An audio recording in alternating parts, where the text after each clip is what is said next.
Very good morning, dear students. I hope you all are well and you all are even religiously following the online classes. So, in our previous session, we had a detailed discussion about tense. We discussed the uses of tense, we discussed the structure of various types of sentences that we are going to frame in different time periods. So, with that, we were done with the session of tense. Okay, and I even told you in my previous session that your notes for that particular session, like for those particular sessions, for the entire topic tense, has already been uploaded in the school's website. You can just go to the school's website, click on downloads, and there you will be easily getting your notes, okay, for class 9th English 1 topic tense. We will proceed with the next topic today, and our topic for today's discussion is subject verb agreement. Okay, the topic for today's discussion is subject verb agreement. So very first of all, I hope you all have got the books by now. If you have your textbooks with you, please sit with your textbook for the session, okay? And refer to chapter number 3. I hope even, this is a new edition, even a new, this is the old edition. What the book which I am holding right now is of the previous year's edition. You will have the revised edition with you. And it doesn't matter, I hope, even in the new edition, the chapter number will be 3, okay? This particular chapter or this particular topic is based on rules. Okay, it's very easy if you remember the rules, but yes, you have to remember the rules to make it easy. Okay, so as if you for those students who do not have the books as of now, what you can do is you can sit with a rough copy, okay, and you can jot down the rules that I tell you along with the examples. Okay, and do not be worried if you are not having the books. Even for this particular chapter, for this particular topic, I'll soon upload the notes in the school's website. So it would be an ease for those who do not have the book. They can refer to it. So for the time being, let us proceed. The very first rule is two or more singular subject joined by and take a plural verb. I'll write the rule over here. The rule says two or more singular subject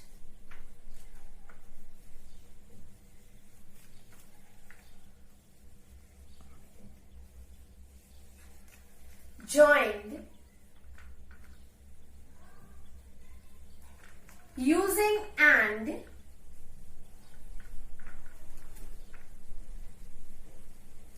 take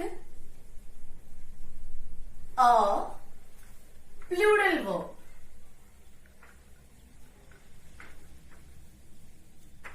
Now I'm pretty sure most of you are aware of this rule already, but then there would be many amongst you who would be confused that why this happens. Okay, let us understand it with the help of an example. Okay, I'll take an example from your textbook. Suppose the example is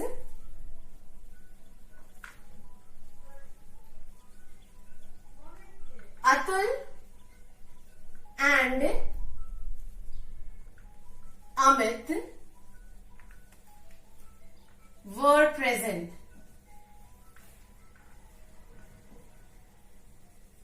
Atul and Amit were present.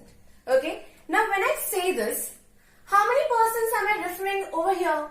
I am referring to two persons, right? Atul and Amit. That means 1 and 1. That means 1 plus 1 is equal to 2 people. I am referring to two persons in this example. This is what exactly the rule said. The rule said two or more singular subjects joined using and. Two or more. Here I have two singular. Both are singular. They are joined using and. It will take a plural verb. So what is the verb over here?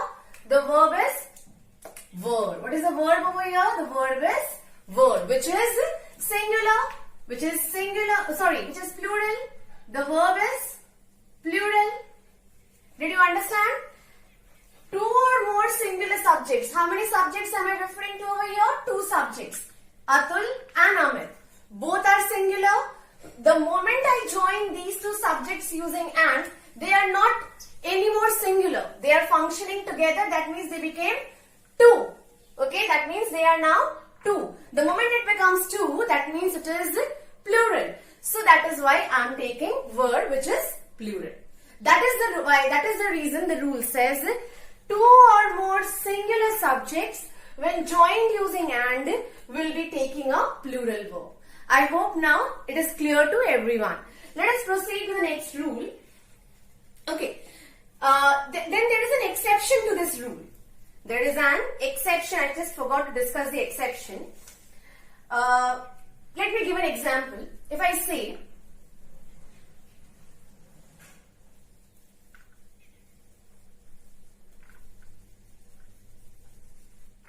please refer to this exception properly, students.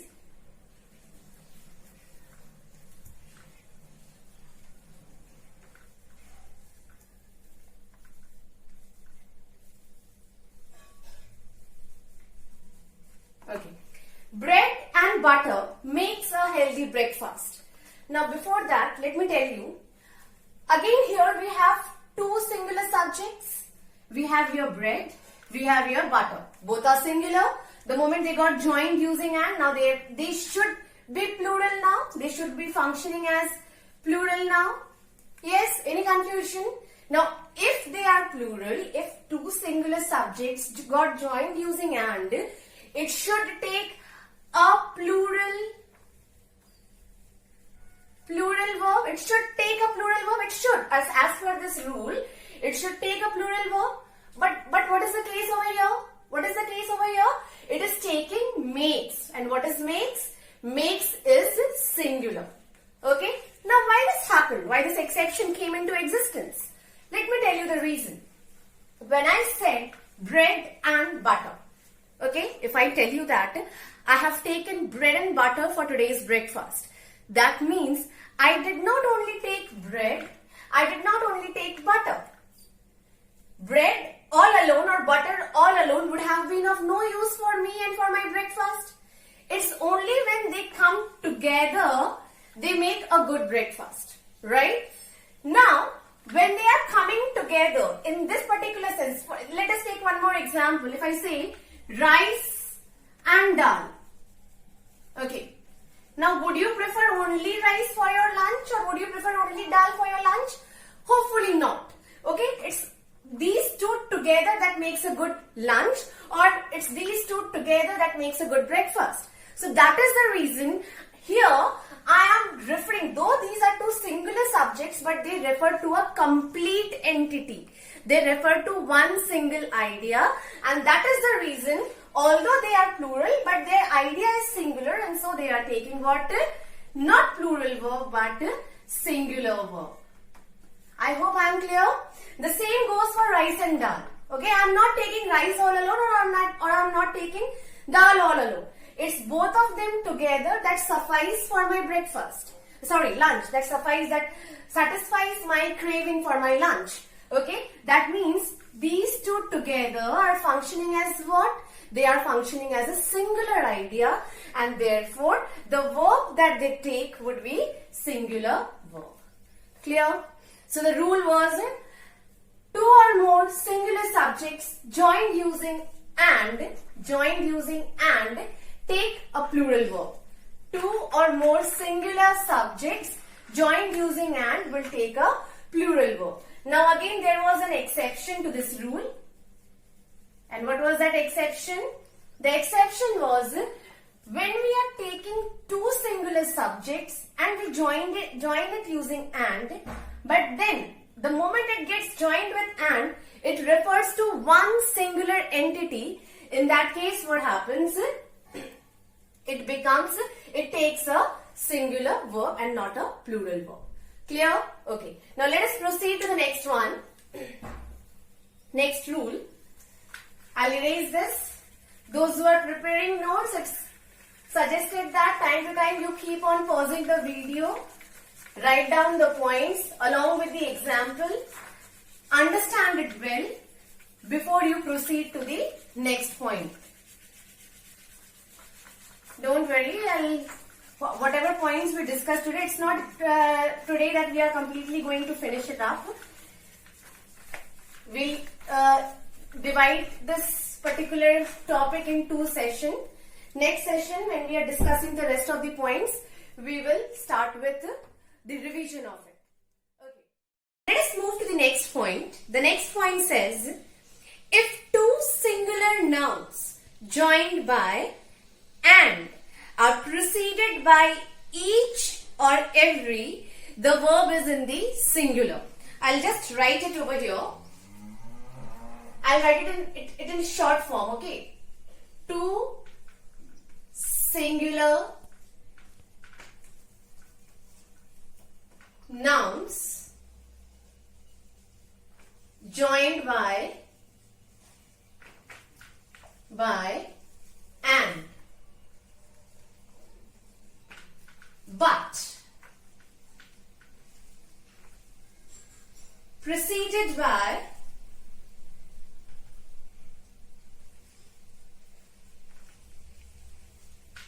each or every. The verb is in singular. The verb is in singular. Okay. Now let us understand it. 2 singular nouns joined by and but preceded by each or every, the verb is in singular. For example,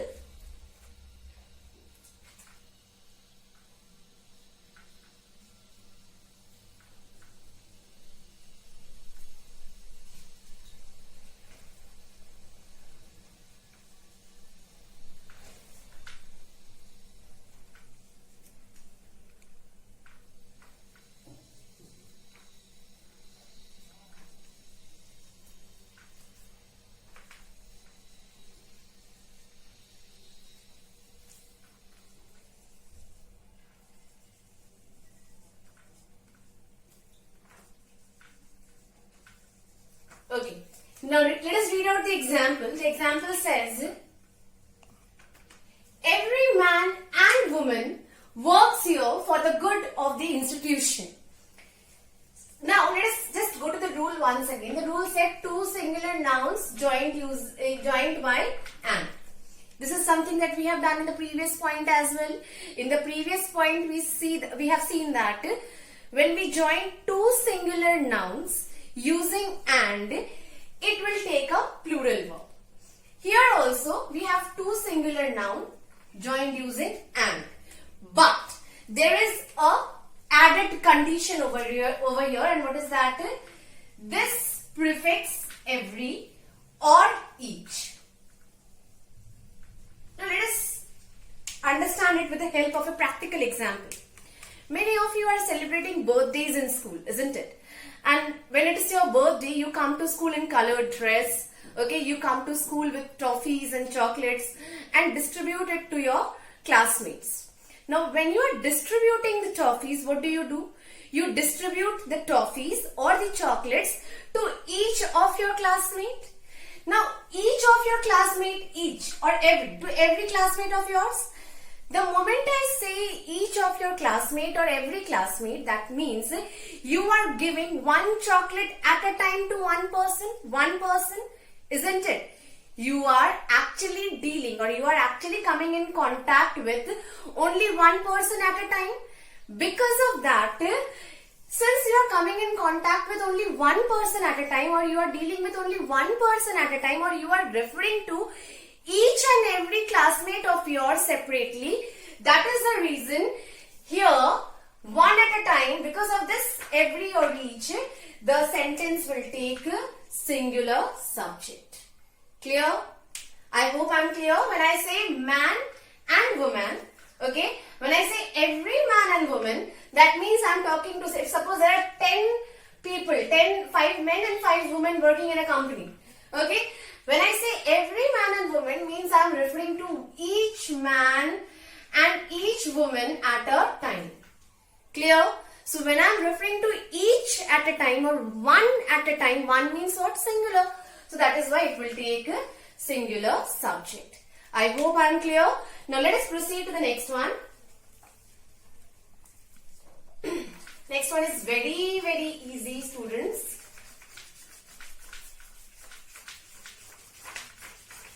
Next one is very, very easy.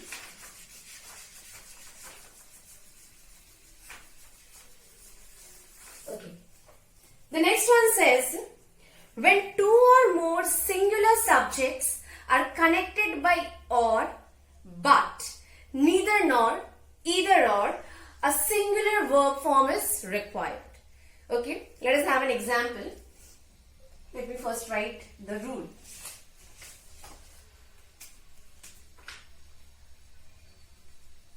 Two singular subjects, okay, joined using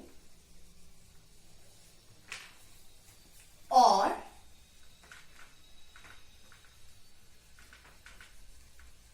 neither nor, okay, either or, and but, okay, the verb would be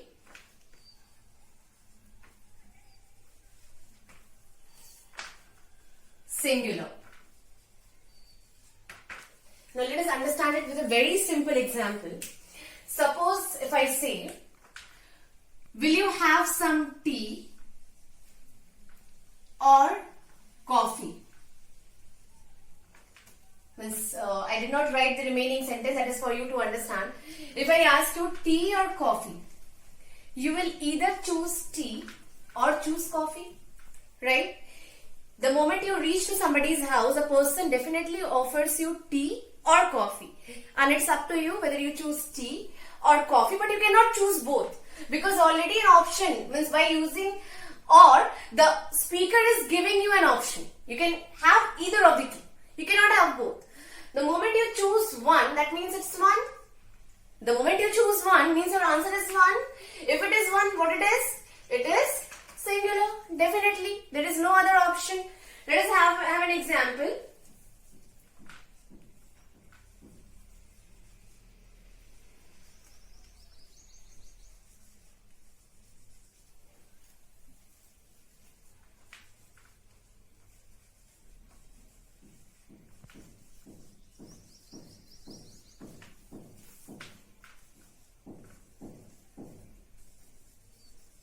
Okay. John or Tapan is to be elected president. Now, how many people am I referring to over here? Two. The first one is John, the second one is Tapan. But both will not be elected as a president. It's only one out of these two who would be elected as the president. And how do I know only one would be elected? By this conjunction or. So, the moment I have used or, the answer will be either John or Tapan. The moment I get the answer either John either John or Tapan, that means only one person will be elected. This one person is no doubt a singular noun, and therefore it will take singular noun will take singular verb. Any confusion? I hope there will be no confusion. Now again there is an exception to this. Okay, let us understand the exception. Okay, suppose I'll just erase this point. Okay, the point said or the rule said the two singular subjects when joined using or, but, neither nor, either or, it will take a singular verb. But what if the two subjects which are joined are not singular? Like here, the example that I gave you, both were singular. John and Tapan both are singular. So obviously, the answer would be one, and therefore the verb would be what? Singular verb. But what if I have a sentence of this sort?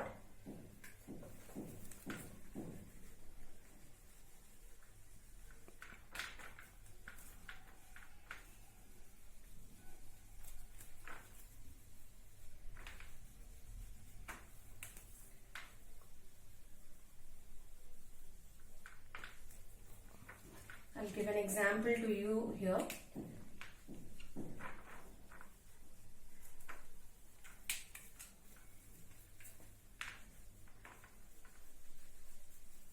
Okay, let us understand it. Neither James nor his lawyers, it will be lawyers over here, dash is or are present. Now the rule said if two singular subjects are joined using neither nor, either or but, then in that case the verb would be singular. But here there is a slight difference. Here the subjects are James and lawyers.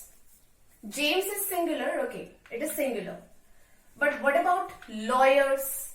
The moment I say lawyers, I am referring to many lawyers at a time. That means it is plural, isn't it?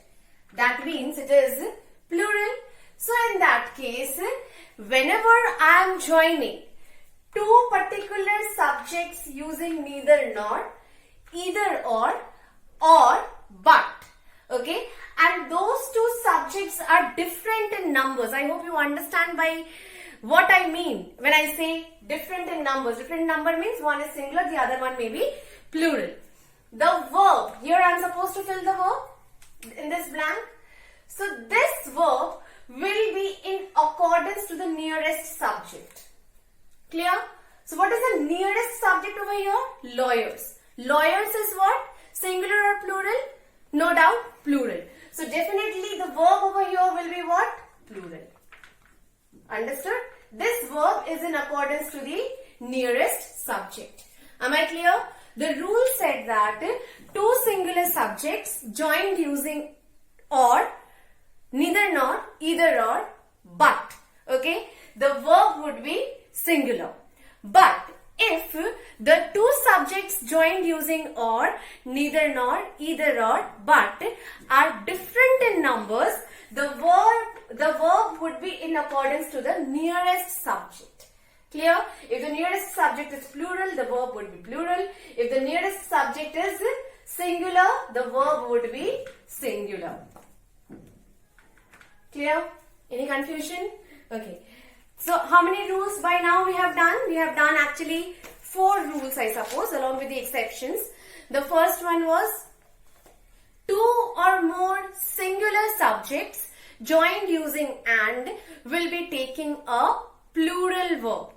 The exception over here was if those two singular subjects when joined using and, they are representing or referring to a singular idea, then the verb would be singular.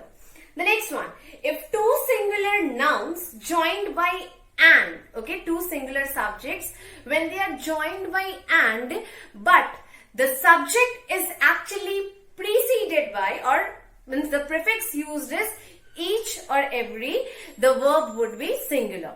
Now when I say the subject is each or every, the subject is preceded by each or every, I just now explained, I am referring to what? I am referring to one person at a time. The moment I refer to one person at a time means it is singular, so the verb also will be singular. Next rule was when two or more singular subjects are connected by or, but, neither nor, either or, a singular verb is required. Okay, suppose if I say neither Rita nor Reena, means none of them, the answer comes 0. No, means like I am referring to one at a time, means like both are singular, so that is why it is a singular subject. But the exception here was if the two subjects joined using neither nor, either or, but, or in that case, if they are different in number, the subjects are varying in number, then what will happen? The verb will be agreeing to the nearest subject. Clear? Okay, let us proceed to the next one.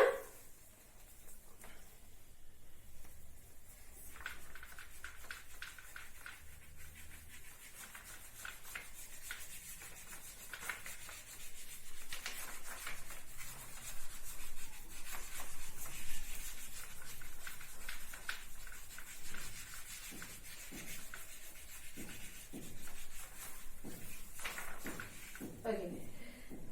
The next one says, mathematical computation may take either a singular or a plural verb. If I give you an example, you will understand it better. I can say,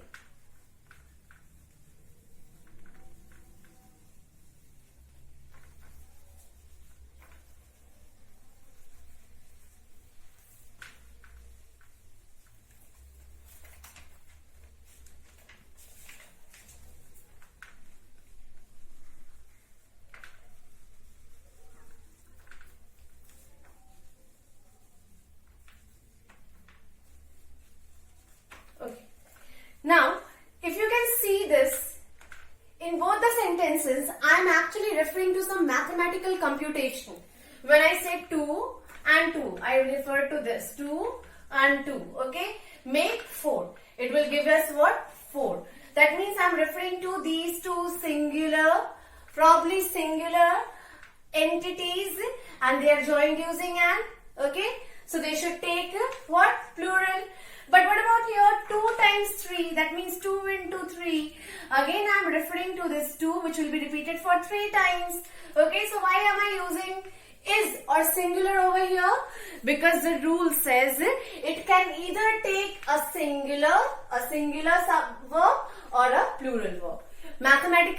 In mathematical computation there is no such foundation. The statement can either take a singular verb or a plural verb. Okay, so this was very easy. Let us do the next one, the next rule, which would be the last for today. Okay.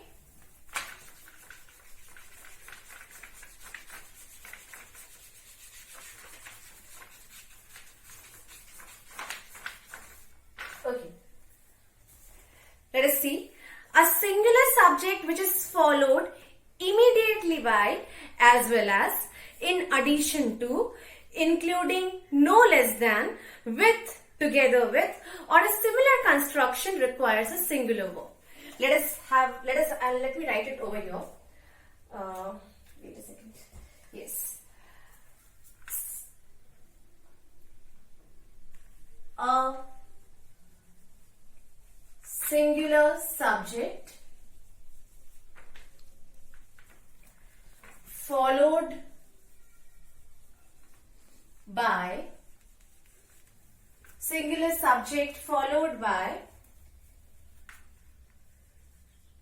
as well as, in addition to,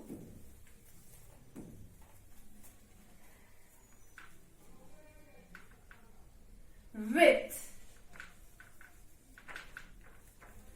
together with,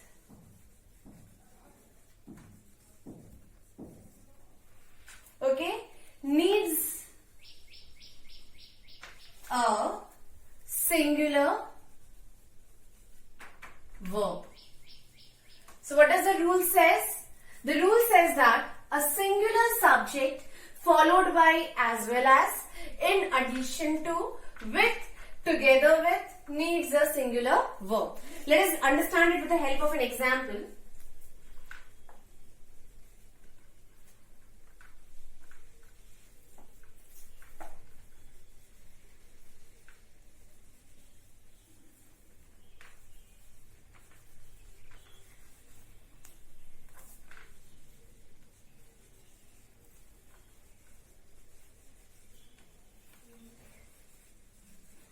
Pardon my handwriting today, dear students. I hope this pen is not working properly.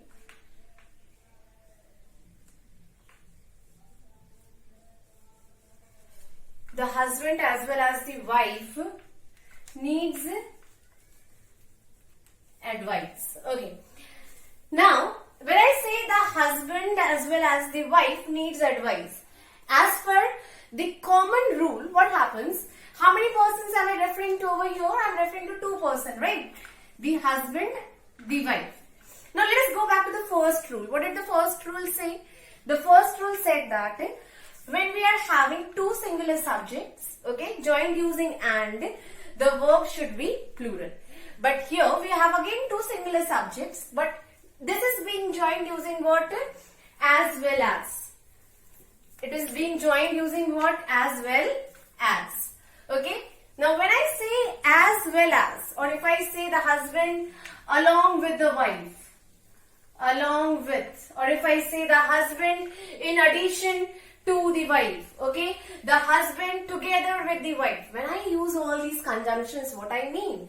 I mean that here the husband is the main subject, okay, the wife has only followed the husband, okay. So we will see the main subject. The main subject is singular, so that is why the verb over here is singular. Let us have one more example.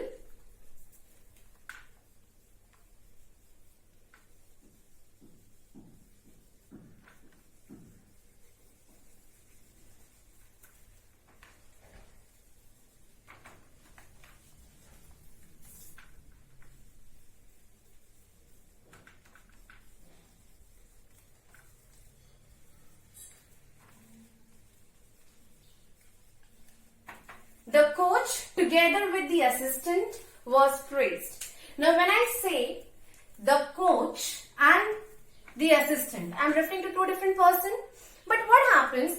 The coach together with the assistant. Now which is the main subject over here? The coach. Along with this coach, together with the coach, the assistant also came into the sentence. But what is the main thing that I am talking about? It is the coach, which is singular. So that is why the verb over here is singular.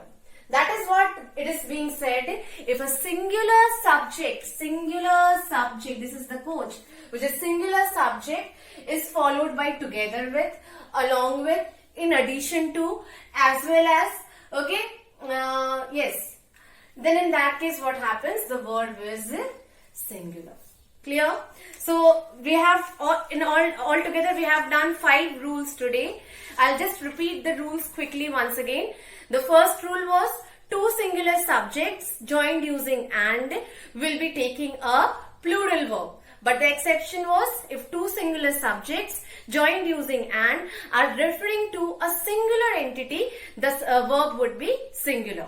The next was two singular subjects joined using and, but they are being preceded by each or every, will be taking a singular verb. Why singular verb? Because when I say each and every, I am referring to one person or one thing, one entity at a time. The next one was two singular subjects joined using or, but, either or, neither nor. In that case, what happens? Out of the two, there will be only one result. Only one would be coming out as a result, which will be singular. So, in that case, the answer would be, or the verb would be singular. Now, exception to this was, if two subjects which are joined using or, either or, neither nor, but, okay, if they are actually differing in numbers, one is singular and the other one is plural, then in that case, the verb will be in accordance to the nearest subject. Okay. Next one was mathematical computation. In case of mathematical computation, you can, there is no hard and fast rule. You can use either singular or you can use either plural verb. And the last for the day was one singular subject. The moment it is being followed by in addition to, as well as, with, together with, along with, then in that case, what happens? The verb is singular. So please, if you haven't made the notes, especially those who do not have the textbooks with them yet, get hold of a rough copy, see the video again, write down these points, okay, along with the example, revise and come back for the next session. Thank you, dear students.